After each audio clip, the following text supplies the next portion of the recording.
Fahrim akam ajoyib rinoplastlar, burunlarni zo'r operatsiya qiladilar. Rinoplastika deysizmi? Burunni ichi deysizmi? Burunni ichi deysizmi? Qiyshiq burun deysizmi? Yo nafas ola olmayotgan burunlar deysizmi? Yo sal chiroyliroq qilish kerakmi? Mana shu rinoplastikani mohir ustasi. Fahrim aka gapirib bering, nima klinika bu endi?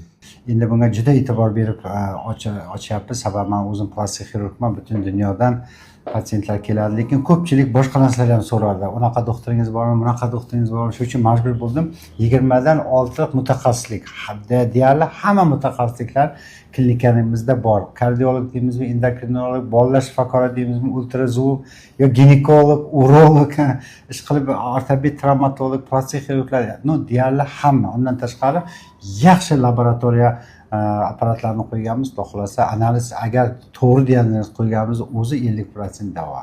Ota-onalarning chet eldan keladi, zerikib qolmasligi uchun alohida yana yaxshi fizioterapiya, massaj, hattoki kosmetologlarni ham qo'ydik. Qoyil aka, endi analizni shu yerga kelib topshiramiz aka. Bemalol, hech kim kasal bo'lmasin, lekin issiq jon. Islomiy insonlar ko'p, taqvodor insonlar ko'p. Shuning uchun bitta etajimiz to'liq o'sha ginekolog bo'ladimi, urolog bo'ladimi yo boshqa soha plastik xirurg, o'sha mamma plastika, abdominal plastika tug'ilgandan keyin bo'ladigan har xil balli ayol kishilar problemalar bilan shu bir etaj operatsiyadan boshlab to yotadigangacha, hamshiradan boshlab vrachigacha, anesteziologdan boshlab anesteziya hammasi ayollar xizmat qiladi bir etajda. Shuning uchun bu ham katta ahamiyatga ega. Qoyil aka. Ayniqsa hozir plastika zamonida juda maqsadga muvofiq bo'libdi aka. Tabriklaymiz. Sog' bo'ling. Omad tilaymiz. Rahmat.